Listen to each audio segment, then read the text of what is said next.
Bienvenidos sean todos a una nueva entrevista. El día de hoy tenemos el placer de tener con nosotros a Héctor Araque. Él es venezolano, pero actualmente radica en Colombia y es director técnico del Fortaleza Safe. ¿Cómo te encuentras, Héctor?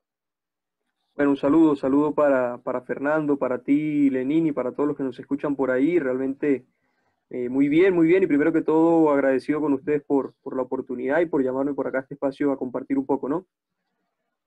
Muy bien, muchísimas gracias. Queremos empezar. ¿Cuál ha sido tu trayectoria en el fútbol en general, Héctor? Bueno, yo como director técnico, que lógicamente, porque antes jugué fútbol, pero todo lo que es la parte de categorías menores, no alcancé a tocar el fútbol profesional. A los 16 años sufrí una lesión, se me partió el dedo gordo, llamémoslo para que todo el mundo lo comprenda, el dedo gordo del pie derecho. Tuve una fractura y bueno, luego de allí nunca volví, pero ya tenía como que claro que no podía alcanzar un alto rendimiento a los 16 años. Entonces desde los 17 empecé a ser entrenador. A los 17 años hice un curso de una licencia B Conmebol en mi país. Allí arranqué allá como arrancamos la mayoría, seguramente con chiquis, con una sub-10, que me enseñó mucho, donde la vivencia me fue formando un poquito, me fui dando cuenta que realmente me gustaba mucho. Para nadie es un secreto la situación que vive Venezuela, así que por esa situación emigré y tuve la linda oportunidad acá en Colombia, en Bogotá, donde llegué, de poder darle continuidad a esa carrera, a esos objetivos. Y bueno, empecé con un equipo amateur, con un equipo de, como se llama acá, un equipo de barrio, un equipo humilde, ¿está bien? Como es Capital Soccer Club. Con Capital Soccer tuve la linda oportunidad de estar con unas categorías que, bueno, es evidente, siempre esos grupos tienen equipos competitivos porque esos jugadores son de un nivel muy destacado, normalmente jugadores humildes, y tuve la oportunidad de jugar torneos nacionales, tuve la oportunidad de jugar torneos municipales y ahí nos fuimos proyectando un poquito más. Eh, Di el salto a lo que fue Boca Juniors, filial Colombia, mientras estuve acá. Me llamaron alguna vez allí, ahí pude trabajar como DT de la categoría sub-16 y también como coordinador deportivo al mismo tiempo en paralelo. Estuve como coordinador deportivo de lo que fueron esas categorías menores de Boca Juniors, filial Colombia. Finalizó esa, finalizó esa etapa allí.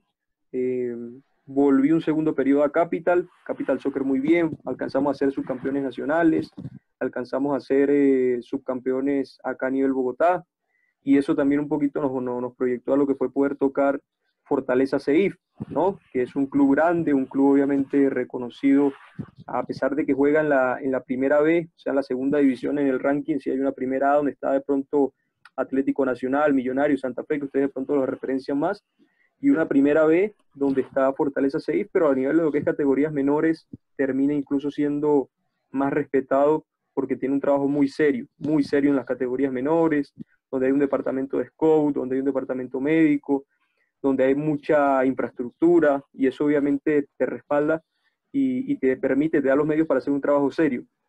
Y obviamente es mi primer equipo de fútbol profesional con el que puedo trabajar ahorita, actualmente con una categoría sub-16. Y bueno, ese creo que es básicamente mi recorrido, ¿no? Igual tengo 22 años actualmente, todavía estoy en un proceso de formarme, de seguir aprendiendo y seguir construyendo, ¿no? Poco a poco. Ok, Muy perfecto. bien, Héctor. Pues nos parece interesante escuchar tu historia. Coincidimos ahí un poco con las edades. La Sí. verdad es que creo que nos hallamos muy bien los tres en esa parte de que somos jóvenes y todavía nos falta mucho por descubrir. Tú nos llevas un cierto camino todavía. Digamos que acá en México las oportunidades no son tan fáciles en ese aspecto como pueden serlas por allá. Pero bueno, cuéntanos un poquito sobre, bueno, pues te comento, aquí en México necesitamos nosotros la licencia del ENDIT, que es la Escuela Nacional de Directores Técnicos, pues de acá de México, ¿no? En Colombia, para dirigir, ¿qué se necesita? O en general en toda Sudamérica, ¿qué es lo que te piden para poder dirigir? Mira, a nivel Conmebol, como yo te dije, de hecho, el primer estudio que yo alcancé a hacer rapidito, Uh -huh. como por poder tener la oportunidad de empezar a trabajar en mi país, porque si era exigencia en Venezuela, fue esa licencia B Conmebol. Esa licencia B Okay. te avala, la puede haber nacional, como la hay mucho, ¿okay? Si yo hago la licencia B nacional de Venezuela, voy a poder dirigir en Venezuela únicamente. Pero si la hago Conmebol, evidentemente me va a avalar a todo el nivel del continente. Muy bien. Acá en Colombia particularmente, realmente no se ha formalizado eso. Quiere decir que cualquier persona puede dirigir hoy, en teoría, porque lógicamente el club tampoco te va a contratar si no tienes un estudio, si no tienes una fundamentación, pero en el papel puedes dirigir sin tener ninguna licencia, lo cual es una gran desventaja en lo que va a ser el proceso formativo de los jugadores, porque el jugador se va a exponer mucho, a mi parecer, a un proceso deformativo, que sería todo lo contrario, porque viene a tomarlo una persona que no está capacitada, y eso creo que no debe pasar. Yo estudié, aparte de esa licencia Conmebol, soy egresado de ATFA, de la Asociación de Técnicos del Fútbol Argentino, tengo licencia también C y B, y actualmente estoy cerca de terminar ya la A, de lo que es la Asociación de Técnicos del Fútbol Argentino, y esa también es Conmebol, que me avala para dirigir en toda Sudamérica. Pero en Colombia puntualmente hoy ni siquiera es necesario, y esa creo que es una de las grandes desventajas que tiene el fútbol colombiano, sobre todo en su fútbol formativo, ¿no? Pero se está como organizando ese tema. Sin embargo, desde que llegué acá, que ya casi llevo, bueno, desde el 2017, se está formalizando y ya mañana sí va a salir, pero llevan 3 años, 4 años en eso. Entonces realmente es tema para reflexionar un poco, ¿no? Ok, perfecto. No, notamos en tu sudadera método. ¿Puedes explicarle a la gente qué es ese programa? O sí, ¿qué es ese programa? Mejor. Bien, bien. Bueno, el método HA principalmente, antes que nada, antes que cualquier cosa, digamos, es mi marca personal, ¿está bien? Todas las cosas que yo hago por ahí ahorita en este proceso de cuarentena que nos ha sido muy útil, muy lindo, así como recibí la invitación de ustedes que ha sido muy chévere, he recibido también invitación, pero para dar de pronto ponencias.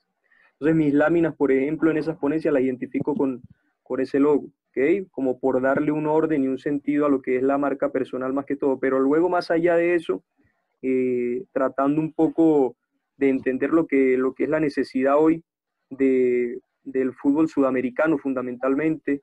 Hemos podido tener contacto con personas como ustedes que son de pronto de CONCACAF, incluso de Europa, pero no podemos esconder o no puedo esconder que siempre mi interés va a ser aportar a mi fútbol sudamericano, a mi fútbol venezolano. Entonces creo Método HA con la intención de poder regalar o de poder compartir con muchos profes que no tienen acceso, que son una inmensa mayoría, que no tienen acceso a los libros, que no tienen acceso a la información, que no tienen acceso al poder capacitarse o al poder hacer un curso de ATFA o al poder hacer ese tipo de capacitaciones, tratar de que tengan un espacio donde haya una especie de metodólogo online que les vaya regalando, haciendo sugerencias, más que todo, ¿no? Si te das cuenta, por ahí hemos hecho que si, no sé, se me viene ahorita a la cabeza recomendaciones en cuanto al uso de la superficie de contacto en el pase o la biomecánica adecuada del remate, cositas básicas, y siempre hacemos mensualmente un libro regalo, por ejemplo. Entonces también ese es el tema, ¿no? Ese es el objetivo. Y luego, obviamente, ofrecer el servicio de lo que viene a ser el trabajo metodológico o la orientación metodológica a un club amateur principalmente, ¿no? Seguramente los clubes profesionales ya tienen su estructura, pero muchas veces en esos clubes más pequeños hay muchos profes que a falta de conocimiento y tal vez no por culpa de ellos, están por allí improvisando en lo que van haciendo y van, como te digo, deformando a ese jugador, y hace falta que tengan ese estímulo. Y muchas veces no es porque ellos quieran hacer las cosas mal, sino porque no han tenido nunca la oportunidad de conocer, ni han escuchado, ni han podido estudiar. Entonces es muy difícil que puedan hacer las cosas bien, ¿no? Entonces también esa es un poquito la idea, poder aportar y ayudar a ese tipo de profe, que son muchos, que son la mayoría. Sí. Entonces, Método HA, tú lo ves más como un apoyo y como, digámoslo, como un apoyo al fútbol amateur venezolano o colombiano, o a futuro tienes la proyección de abrir alguna escuela, alguna filial con Método HA.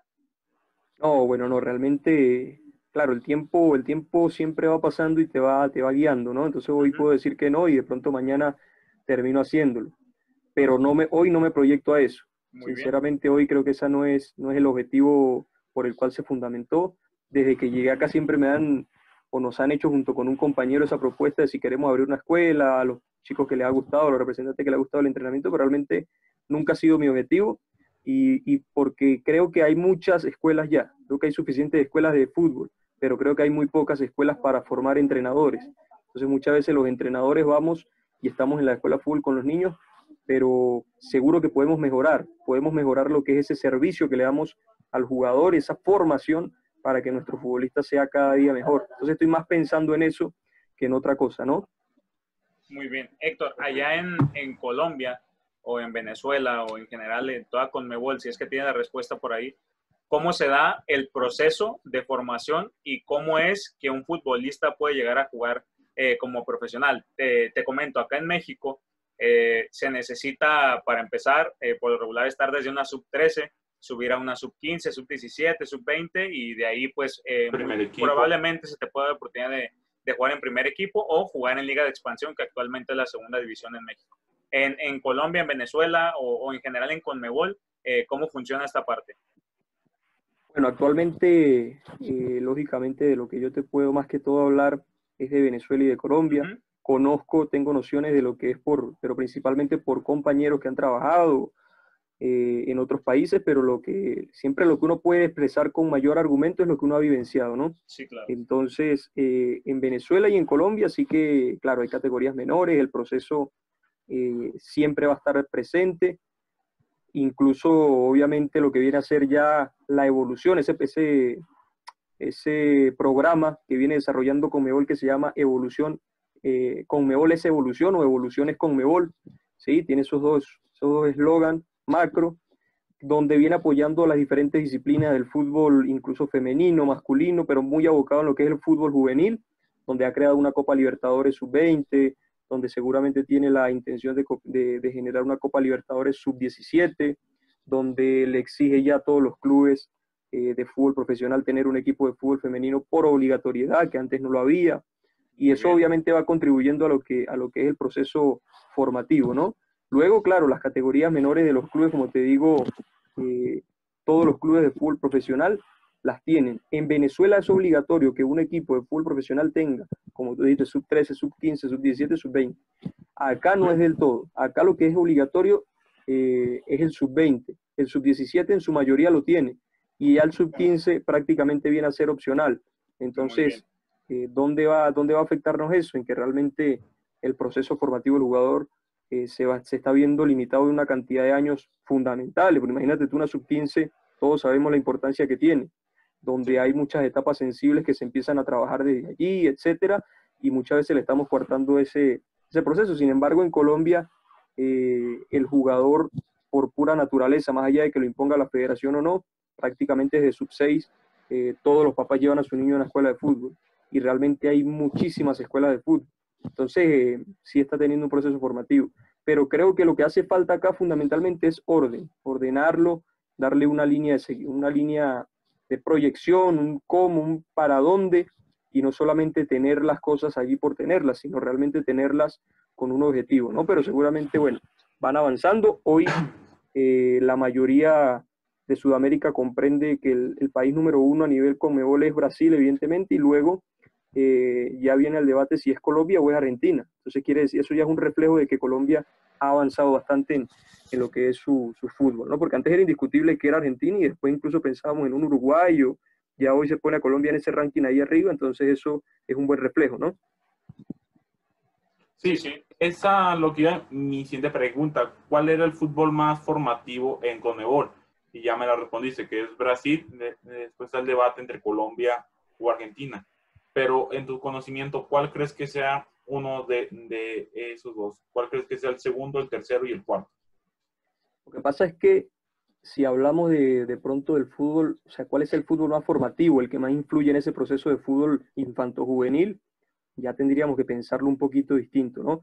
Cuando hablamos de fútbol profesional es ese ranking que te acabo de dar, ya el fútbol de competencia. En fútbol infanto-juvenil creo que Colombia tiene mucho trabajo por hacer. Sé que y he podido, gracias a Dios, puedes conocer muchas personas que están muy abocadas a ese tema, trabajando muy duro en eso, y seguramente con el tiempo lo van a ir consiguiendo, pero hoy sí creo que lo de Brasil es obviamente superior. Siento que lo de Brasil es principalmente por lo que viene a ser sus mundos, entornos de vida, ¿sí? Sus microclimas, porque realmente siempre he dicho que la favela o el barrio o cada uno de esos espacios que te obliga a percibir, interpretar, decidir y ejecutar muy rápido, pero no estoy hablando de fútbol, aunque ese sea el proceso núcleo, ellos en su día a día tienen que percibir, interpretar, decidir y ejecutar demasiado rápido, porque si no el barrio se los come vivos. Entonces eso los termina formando más que nosotros. Nosotros pienso que no podemos ser ajenos a la realidad de que nosotros tenemos al jugador 2 horas al día, 3, 4 días a la semana, 5 días a la semana. Incluso si lo tuviésemos todos los días de la semana, no lo tenemos más de 2 horas al día. El resto de horas, ¿dónde está? Ese entorno tiene más capacidad de formar y de deformar al jugador. Entonces eso pienso que es lo que pasa en Brasil. En Argentina se hace un trabajo muy serio, muy serio. Lo que es la parte económica siempre es lo que va a limitar al entrenador a querer ir a Argentina, porque el fútbol base no es el mejor pagado de Sudamérica precisamente, seguro por su situación económica actual también, pero lo que son proyectos deportivos, lo que son desarrollos de cada uno de esos temas están muy avanzados. AFA está muy, muy metido en el cuento y realmente marcan una diferencia muy linda en lo que es infraestructura, etcétera. Y luego me gusta mucho lo que es, pero ya por hablar un poco de lo que es el tema del fútbol a la medida del niño, lo que hace Uruguay es muy interesante porque hay que ver a Uruguay obligatoriamente. ¿Por qué? Porque Uruguay es un país muy pequeño y que vota muchos jugadores al fútbol profesional y que compite muy bien. Entonces eso habla muy bien de su proceso porque con una densidad poblacional muy baja está votando muchos jugadores al fútbol profesional. Algo deben estar haciendo. Y fíjate que el fútbol a la medida del niño, lo normal, ¿verdad? Lo clásico es fútbol 5, fútbol 7 o fútbol 8, fútbol 9, fútbol 11. Incluso se mete el minifútbol, el fútbol 3 abajo. Pero en lo que viene a ser Uruguay, ellos hacen la transición del fútbol 5 al fútbol 11 y del fútbol 11 al fútbol 9, que ya es algo extraño. Y parece que lo estoy diciendo mal, pero no, es así como lo hacen. Del 5 al 11 y del 11 vuelven a hacer una regresión al 9. Y algo tendrá que pasar en ese proceso porque mira cuántos jugadores echan al fútbol profesional de un nivel óptimo, de un nivel de rendimiento muy alto. Entonces seguramente creo que eso es lo que nos hace falta realmente, creo que eso es lo que nos hace falta. No copiar todo de Europa, crear, construir a partir de nuestros contextos y poder hacer que evolucione el fútbol sudamericano desde la parte formativa, ¿no? Ok, sí, es que aquí en México nos vemos como los gigantes de la CONCACAF, en teoría, pero ya tenemos un competidor muy serio que es Estados Unidos, que está haciendo las cosas muy bien, llámese en selección, llámese en liga, llámese en formación, porque si tú ves, en Chelsea está Pulisic, en Alemania están, me parece que otros 3, 4 jugadores estadounidenses de rango 18, 23 años, que van poco a poco subiendo y que es el futuro de Estados Unidos. Y aquí en México no se saca tanto jugador mexicano como quisiéramos, quizá porque por el tope, por la conformidad, porque no quieren experimentar otras cosas nuevas. Ahorita el caso más sonado de México Europa es Raúl Jiménez en Wolves. Después está Chucky Lozano en Napoli, Héctor Herrera en Atlético de Madrid, que no ha tenido tanto protagonismo como quisiéramos los mexicanos, pero es por el bajo rendimiento que puede llegar a tener. Y ahí te hablo del proceso formativo. Aquí en México hay un montón de chavos en el barrio, en el fútbol amateur, que valen muchísimo la pena, pero que se trunca o se para su proceso por no tener las condiciones adecuadas para mantenerlo o seguirlo. Desde tu punto de vista, Héctor, ahorita que mencionaba Fer esta parte de que acá en México a veces no se da la oportunidad de debutar, la oportunidad de que pues llegue un joven a lo mejor, pero en eso ya llegó un extranjero como refuerzo y te sentó. En Conmebol, y con todo respeto, porque creo que es un fútbol que nos lleva mucho en muchas cosas, tan solo en la Copa Libertadores no tiene nada que ver a lo que es la Copa CONCACAF acá en este lado. Pero, por ejemplo, allá no se ve tanto el gastar millones para tener jugadores y jugadores y jugadores. Se apuesta más a la cantera, se apuesta más a la formación. ¿Crees que eso tenga que ver para que en Conmebol, o sea, el hecho de que falte a lo mejor o de que no se le quiera invertir tanto recurso económico a las primeras divisiones o a los equipos, ¿crees que eso tenga que ver para que en Conmebol se exporten más jugadores, por ejemplo, hacia Europa o hacia primera división que acá en México? Creo que obviamente son opiniones, ¿no? Seguramente sí, claro. Hay que respetar las de todo el mundo. Yo pienso que sí. Obviamente seguramente porque estoy en ese medio, ¿no? Y me gusta. Tal vez si hubiese llegado directo al fútbol profesional pensaría otra cosa, no sé. Pero pero el trabajo que se hace en el fútbol juvenil es fundamental, no solamente por el proceso formativo y crear, construir jugadores mediante una filosofía, una idea de juego que se puedan proyectar a ese equipo profesional y que efectivamente compaginen en lo que tú quieres, en tus necesidades, sino que hoy también, y hoy no, creo que hace mucho tiempo, una de las realidades del fútbol sudamericano es que acá siempre se ha vivido en una crisis constante económica, mayor o menor, pero siempre ha estado presente. ¿Y eso qué va a obligar? A que obviamente los clubes estén interesados en poner a debutar jugadores temprano con la intención principal de venderlos, y no podemos esconder eso, porque obviamente la exportación es la que termina sustentando a los clubes. Además está decir cuánto vale un jugador, una transferencia, además que sabemos que no solamente derechos de formación se pagan una sola vez, pero luego se sigue pagando eternamente lo que es esa parte de solidaridad, que viene a ser como, bueno, un porcentaje muy pequeño de cada transferencia, pero por ejemplo, vamos a hablar de, no sé, James, la primera vez que salió seguramente el traspaso no fue tan fuerte, pero algo de dinero le entró al club y seguramente realmente se sostienen a partir de eso, pero luego cuando va al Madrid, cuando va al Bayern, cuando sigue viajando, cada traspaso que hay le sigue inyectando un dinero cada vez más importante porque cada vez vale más, cada vez más importante al club, y eso es lo que le va a permitir proyectarse. Entonces aquí la mayoría de los clubes que trabajan en serio, que no son todos, pero la mayoría de los clubes en Colombia que trabajan en serio, y en Argentina casi todos ahí sí, apuestan mucho a eso. Y ya no es raro ver debutar jugadores muy jóvenes, pero también es un poco por eso. Es un poco por eso. Hay algunos profes que sí apuestan al fútbol juvenil, pero hay algunos que realmente lo están haciendo más por un interés, por una necesidad de sostenerse a nivel económico. Y al final, sea por uno o sea por el otro, eso te aporta al crecimiento de tu fútbol. Eso te va a aportar mucho a lo que es la parte del desarrollo interno del fútbol a nivel nacional. Nosotros, por ejemplo, en Venezuela vivimos una generación sub-20 subcampeona del mundo, hace no mucho. Que fue subcampeona del mundo, año de nacimiento 98, 99.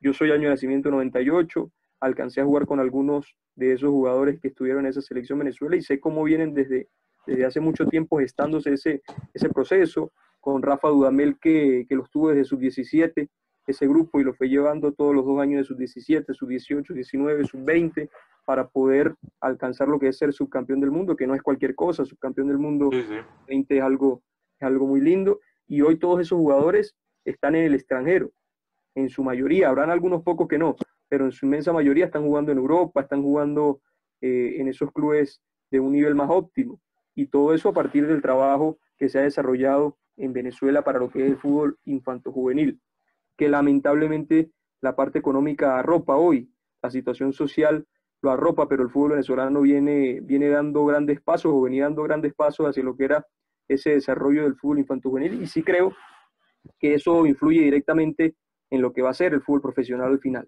¿no? Porque obviamente esos jugadores son los que deben llegar, y no solamente por necesidad, como habitualmente ocurre, sino que ojalá un día cambiemos ese pensamiento y lo hagamos por valores, por principios, por ética, por querer, porque esos son los jugadores que tienen que estar. Yo creo que un entrenador, o yo como entrenador en lo personal, sueño con dirigir el equipo de mi ciudad y ganar una Copa Libertadores, pero yo quisiera ganarla con puros esmerideños, con pura gente de mi ciudad, con solamente, ojalá que, como lo hace el Ajax, por ejemplo, me encanta lo del Ajax, que estuvo a 3 minutos de clasificarse a una final de Champions con 8 canteranos en cancha. Eso es para apreciar, eso es para admirar y para aplaudir, porque eso es trabajo. Muchas veces es muy fácil, con el respeto de todo el mundo, muchas veces es muy fácil que un jeque saque y ponga una cantidad de millones sobre la mesa y compre una cantidad de jugadores. Y no está mal, porque igual ese sigue siendo el fútbol profesional, y el fútbol de alto rendimiento es eso, y nosotros no lo podemos cambiar. Pero ¿qué es más lindo? Creo que es mucho más lindo poder ganar con jugadores que vienen trabajando desde sub-13. Ahí se ve mi trabajo, ahí se ve el trabajo de un club y el respaldo que viene de muchos años de consecución, y no solamente de una billetera gorda, sino de trabajar, de realmente tener un proceso, de tener una programación plurianual, un modelo de juego, unas intenciones tácticas, un deseo, unas fases formativas a partir de las edades sensibles, muchas cosas que forman parte de lo que es ese infanto juvenil. Si no hay eso, se puede ganar, pero deberíamos apostar a que haya eso para ganar, y que el ganar no sea el objetivo, sino la consecuencia de, eso sí creo. Muy bien, Héctor. Bueno, yo creo que a todos nos llama la atención el saber qué se escucha allá de México. Hablemos de lo deportivo nada más, sin irnos a lo extracancha y nada, porque sabemos que quizás puede haber cosas que se puedan escuchar en todo el mundo. Pero en lo deportivo, en Colombia o en especial, Héctor Araque, ¿qué conoce del fútbol mexicano? Bueno, yo tengo algún amigo que trabaja, pero en el fútbol de Panamá, o Muy trabajó bien. en el fútbol de Panamá, alcanzaron con CAI de Panamá, alcanzaron a jugar con el equipo profesional en CONCACAF Champions, hicieron histórico ahí en cuanto a la fase que alcanzaron, y él luego, antes de eso estaba con Chivas de Guadalajara, y luego de eso volvió a México se me va el nombre, con lo que ustedes dijeron que sacan las licencias, él está estudiando allí. ¿En el Él Endid? está estudiando ahí, con el ENDI, exactamente. Entonces, conozco un poco eso. Trabajé también con fútbol femenino acá con Capital Soccer en un periodo, y el fútbol mexicano como fútbol femenino es muy respetado. O dentro del fútbol femenino sudamericano se mira a México con mucha ilusión porque se ve más ordenado, porque se ve más respeto, porque se ve más respaldo. Nosotros alcanzamos a ser subcampeones nacionales, como le digo, nos invitaron a jugar Paris World Games como selección Colombia, no avalada por la Federación Colombiana de Fútbol porque no nos apoyaba, pero seguíamos siendo la representación de Colombia. Y en ese momento creo que nos dimos un poco cuenta de lo que o pude vivir en primera persona, lo que es el fútbol femenino acá, el no apoyo, el no patrocinio, el no inyección económica, donde cada jugadora tenía que pagar su viaje para poder ir a representar al país. Entonces eso realmente es como muy chocante, ¿no? Como muy fuerte, como muy difícil tener que trabajar así, y mirar a México es de pronto ver un Chivas de Guadalajara, un Pachuca, que uno ve muy ordenados en lo que es el fútbol femenino. Y a nivel de fútbol masculino, me parece que México es un país muy bonito en cuanto al fútbol puntualmente, no solamente porque creo que ha entendido muy bien lo que es la parte negocio del fútbol, me parece que lo tiene muy claro. ¿Por qué lo digo? Porque organizó 2 mundiales y no fue en vano. Sabe o sea, organizó primero un mundial y se dio cuenta del negocio que era y quiso volver a organizar otro.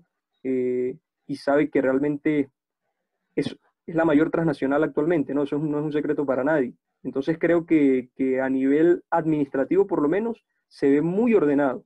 Yo, por ejemplo, veo siempre imágenes de lo que es las instalaciones del Toluca, ¿sí? Lo que es la infraestructura del Toluca. Por allí me parece muy ordenado. Lo que he podido hablar con algún representante que me contactó hace poco para ir a trabajar allá, si quería ir a trabajar en fútbol mexicano, y realmente tengo muchas ganas de ir, aunque hoy de pronto hay otros proyectos, pero sí que quiero ir al fútbol mexicano porque lo siento muy fuerte en lo que es la seriedad, en lo que es trabajar con seriedad, en lo que es respetar, aunque yo por lo menos he podido hablar con algunos profes mexicanos y creo que es normal que me dicen, no, acá no nos respetan a los profes, o como ustedes me decían hace rato, realmente no hay oportunidades acá y nos toca muchas veces mirar a otros lados. Por ahí escuchaba la entrevista del otro profe y decía, vayan a Estados Unidos porque acá realmente no pasa nada, hablando de México. Pero fíjate que muchas veces también una realidad es que nadie es profeta en su tierra, ¿no? Muchas veces uno sale y fíjate que a mí como venezolano de pronto me ofrecen ir a México, que pueda ir allá a un club, y de pronto ustedes como mexicanos le ofrecen en otro país, y así con cada uno. Muchas veces va más que tenemos una falsa creencia de respetar mucho al extranjero, y eso no está bien, porque acá en Sudamérica tenemos la creencia de que si no dirige la selección un argentino, la tiene que dirigir un europeo, y eso no tiene que ser así. La selección de Venezuela la tiene que dirigir un venezolano. La selección de Colombia, ojalá la pueda dirigir un colombiano. Pero eso es falta de identidad y de fundamento sociocultural, me parece. ¿Está bien? Pero sí es muy natural, quiero decir, no solamente pasa en México, sino en cualquier país o en la mayoría de los países sucede. Entonces, desde acá, de Sudamérica, lo que yo veo y lo que se percibe del fútbol mexicano es un fútbol con mucha infraestructura, con mucho orden, con mucho dinero o con bastante dinero, pues no digamos que es el fútbol con más dinero del continente, pero se le paga bien a los profes. Acá actualmente dirige el equipo profesional el profe Pablo Garabelo, que fue asistente técnico de Pekerman en la Selección Colombia, y que fue asistente técnico antes de Pekerman también en el Toluca. y siempre nos habla del fútbol mexicano y nos dice, miren mucho ese fútbol, ojalá puedan ir, siempre nos está haciendo esa recomendación porque él lo disfrutó mucho y nos dice que es un fútbol muy serio. Entonces creo que eso es lo que se percibe de afuera. Orden, una infraestructura seria y medios decentes para trabajar. Eso pienso que es lo que se percibe a nivel administrativo. Y a nivel competitivo, te digo que me parece que es un muy buen fútbol, que lamentablemente, como tú dices, pienso que fue un error, por ejemplo, salir de lo que fue esa competición de Copa Libertadores, Sí. porque era un roce muy importante. Pienso que obviamente se vienen gestando cosas muy respetables en países como Costa Rica, todos esos países que vienen haciendo las cosas bien, pero la realidad es que obviamente siguen teniendo una ventaja muy grande y eso no les va a dar no les va a dar un beneficio, porque puede que sean muchas veces campeón de las copas, pero a la hora de un mundial, a la hora de proyectarse un paso más allá, la vivencia que están teniendo no les suma. Entonces eso sí creo que les resta mucho y creo que por eso también se ha restado la proyección del fútbol o del futbolista mexicano al extranjero, porque se siente que realmente no está teniendo. Entonces yo veo un futbolista y digo, sí, es figura en México, pero lo voy a traer aquí, de pronto no va a ser figura porque el nivel de exigencia acá es otro. Entonces está teniendo una vivencia y allá puede ser un jugador de 10 puntos, pero es un jugador de 10 puntos jugando en modo amateur, pero acá toca jugar en modo clase mundial y es otra cosa. Entonces, ¿entiendes? Entonces por eso muchas veces en Europa no captan tanto al mexicano tal vez. Es lo que yo percibo un poco, ¿no? Sí, lo que se ha cortado aquí es la participación en CONMEBOL, ya tanto en Libertadores como Copa América. Desgraciadamente la selección mexicana o CONCACAF en general, la federación, hemos mandado selecciones B, por así llamarlas, se ha cometido los errores de mandar selecciones B, no darle la importancia a una Copa América, que es uno de los torneos más antiguos y más importantes del fútbol mundial. La verdad, la última que se llevó un equipo A fue la del Centenario de Estados Unidos, y cómo nos fue con 7-0 contra Chile, que todo el mundo vio, que nos da pena en veces que nos recuerden, pero es nuestra normalidad, que no tenemos ese sistema de competencia para salir y ser mejores, como quizás en CONMEBOL tienen a la Libertadores, que es un sistema de competición muy fuerte, que los colombianos van a Brasil, los brasileños van a Argentina, van a Uruguay, y es un fútbol muy movido, muy fuerte, un fútbol muy distinto que aquí no tenemos en México, desgraciadamente. Y como última pregunta, ¿cuáles son las expectativas de Héctor Araque en el futuro? Bien, bueno, no, creo que una pregunta linda, como es normal, seguramente todos nos planteamos una escalera, un para dónde, un cómo queremos que sucedan las cosas, a pesar de que como en el fútbol muchas veces terminan pasando muchas cosas que van alterando esa planificación, seguro tenemos unas expectativas y unos a dónde llegar, unas metas, unos objetivos, ¿no? En lo personal, quiero seguir conociendo un poco más, así como he conocido el fútbol colombiano, el fútbol argentino, conocer un poco más a profundidad al argentino, conocer un poquito el uruguayo y poder seguir creciendo dentro de lo que es primero el rol formativo de uno como entrenador y como persona, que seguramente son fundamentales para lo que quiero. Luego poder dirigir fútbol profesional como la mayoría de todos los que trabajamos en el fútbol infanto-juvenil, seguramente es un sueño, es un gran deseo. Poder dirigir fútbol profesional sería algo muy lindo, bueno, que obviamente tiene un proceso previo largo, de mucho trabajo, de mucha preparación, pero sigo pensando en eso, lógicamente, y quiero estar ahí. Un día que haya tocado el fútbol profesional, quisiera dirigir la selección de mi país, y como lo dije a lo largo de la charla, poder aportar todo lo que tenga en conocimiento, en experiencia, en ir a trabajar, en dejar todo en lo que va es el crecimiento y la proyección del fútbol profesional venezolano, el fútbol profesional de mi país y el fútbol merideño, el fútbol de mi ciudad, que obviamente es el fútbol que me vio nacer, que me dio este amor por este deporte y poder entregar de vuelta todo, creo que es una expectativa que no me saco de la mente, pero sé que lógicamente para llegar a ese escalón tan arriba hacen falta transcurrir muchos más abajo y seguir caminando en esa escalera larga, ¿no? Pero creo que ahí me proyecto y espero un día lo que sería mi mayor sueño, poder llevar a Venezuela, a selección de Venezuela, a un mundial de fútbol, ya que somos el único país de CONMEBOL que no ha ido todavía a un mundial. Incluso Bolivia ya ha ido hace mucho tiempo, cuando no era clasificatorio, sino invitacional, pero estuvo. Y nosotros no hemos tenido esa posibilidad y lógicamente para cualquier persona que le guste el fútbol es una espinita que está ahí molestándonos, que está ahí fastidiándonos mucho la vida y quisiera, me gustaría mucho y voy a trabajar y lo voy a intentar hasta el último día, poder dirigir un día a la selección nacional y llevarlo al Mundial de Fútbol. Es el sueño más grande que puede tener Héctor Araque, ¿no? Ok.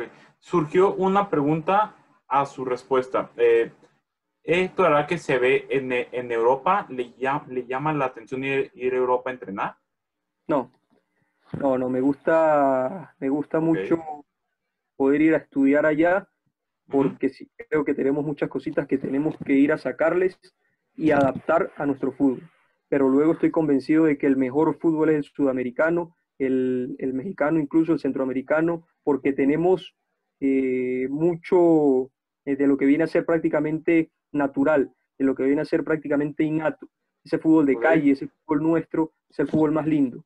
Al final los métodos de ellos son basados en lo que es nuestro fútbol de calle, basados en lo que es poder imitar lo que nuestros niños ya tienen o tenían en la calle, porque obviamente ese tema del fútbol de calle se ha limitado mucho, pero eh, lo que han hecho realmente es investigar cómo nuestros jugadores son tan buenos y por qué nuestros jugadores es tan necesario importarlo de allá y tratar de entrenar a los de ellos para que sean como los de nosotros. Entonces no Ok. debemos nunca dudar de que el fútbol nuestro es el mejor. El fútbol nuestro es el más rico, el más lindo, el más natural, el más bonito de todos es el nuestro y tenemos que creer. No me veo en Europa porque tal vez por regionalismo, no sé, por nacionalismo, pero quiero aportar a mi fútbol. Quisiera ir a Europa a estudiar para traer ese conocimiento a Sudamérica y poder entregarlo todo. Pero yo Ok. quiero, no me llama la atención para nada aportarle al fútbol europeo, sinceramente. No me llama la atención para nada porque creo que no tenemos nada que envidiarle y no somos menos que Europa en lo más mínimo. Lo que nos hace falta es orden, trabajo, estudio y profundizar para poder alcanzar eso. Pero el fútbol nuestro es el mejor y yo quisiera y quiero y creo, dudo mucho que vaya a cambiar esa concepción de mi cabeza de poder mantenerme siempre en el fútbol sudamericano y ojalá en el fútbol venezolano. Perfecto. Muy bien, Muy perfecto. buena respuesta. Muchísimas gracias. Pues bueno, Héctor, te agradecemos que hayas estado el día de hoy aquí con nosotros en Centro y Gol. Agradecemos tu disposición, tu tiempo y pues ahora sí que es un placer y un honor poder platicar con alguien de otro país, incluso de otro continente, se podría decir. Y pues bueno, se te agradece mucho tu tiempo. En la descripción les vamos a dejar las redes sociales de Héctor Araque y de Método HA para que puedan seguirlo más de cerca y puedan seguir aprendiendo pues tanto de Héctor como del fútbol de CONMEBOL. Te agradecemos mucho, Héctor, de haber estado aquí con nosotros el día de hoy. Muchas gracias, ¿no? Muchas gracias a ti, Lenín, a Fernando por la invitación y bueno, realmente me gusta mucho estos espacios, muy agradecido de poder haber compartido con ustedes, espero que podamos volver a estar por ahí en contacto y si un día voy a México, espero visitarlos por allá. Esperemos que sí, ojalá Perfecto. que en algún Ojalá que momento se sí. dé. Y pues bueno, acá en México tienes tu casa y te agradecemos mucho por haber estado con nosotros, Héctor, que estés bien. Vale, vale, gracias. Saludos. Gracias, Gracias. Nos saludos. vemos. Hasta luego. Buenas noches, buenas noches. Buenas noches.